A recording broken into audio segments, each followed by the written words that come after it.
Dale, how are we assessing the 4 days there? I think it's always disappointing to obviously be on the wrong side of it.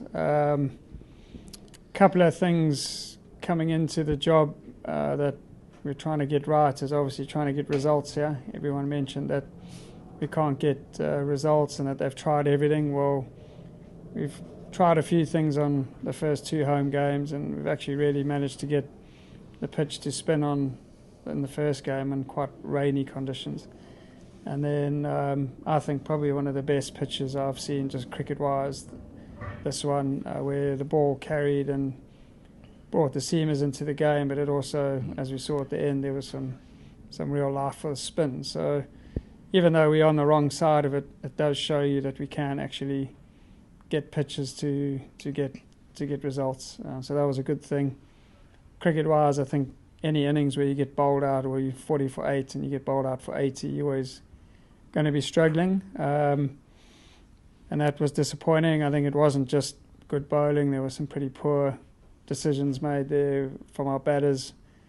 And the nice thing, though, is I think the last 2 days we played some very, very good cricket, and I think that's where what we're going to try and focus on and try and take into the next game.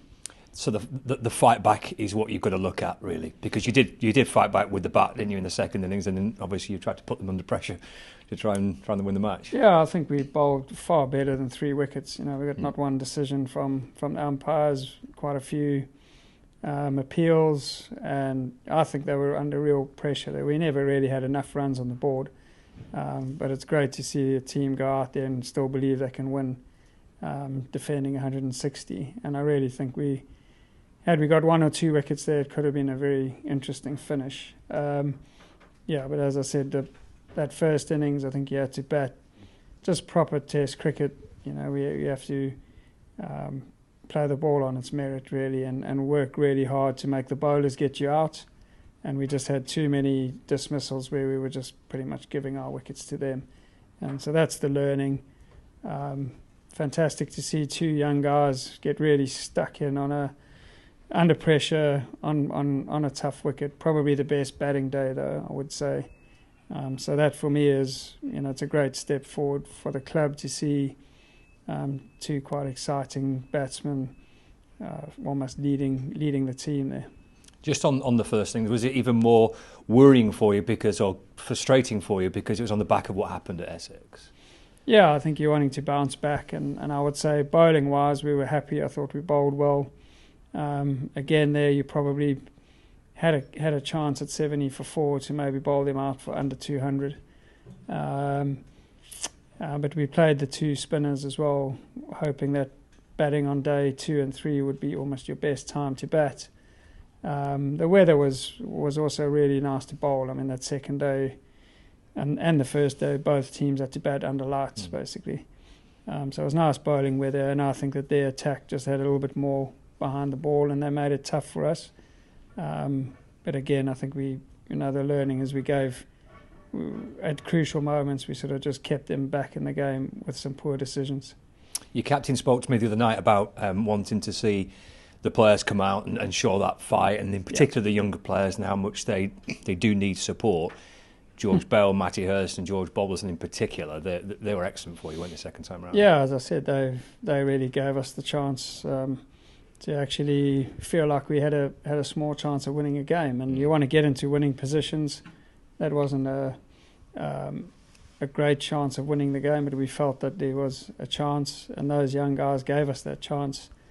We need our senior players to step up, really. I think there's obviously room for them to be as good as they can be.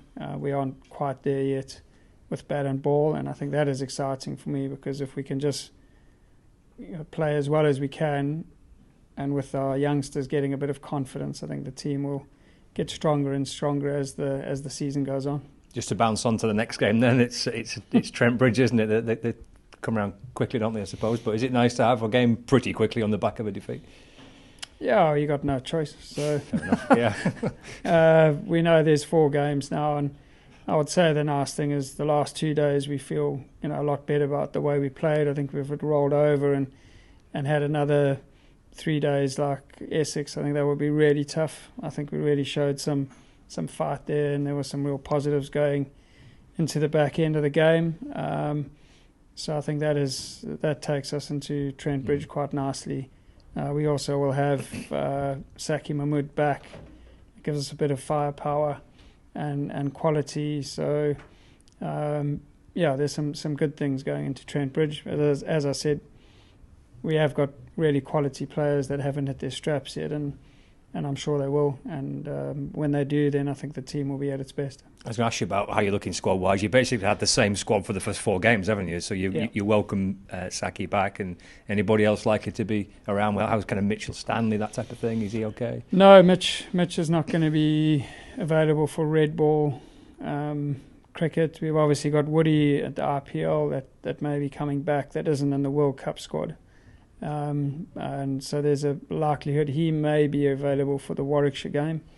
And then we've got Jimmy he'll sort of pick and choose which games he wants to get ready for his test series, but that may be in the T20 block. So it is nice to know that we have got quality coming in, but it's more about getting the players that we've got now just playing at their best, and that's our job. Have you got Tom Hartley for Trent Bridge, do you know? Got Tom for Trent Bridge. Okay. I think that's his last game, and then he obviously heads off for the World Cup. And presumably Nathan Lyon's going to have to miss out in one of these next...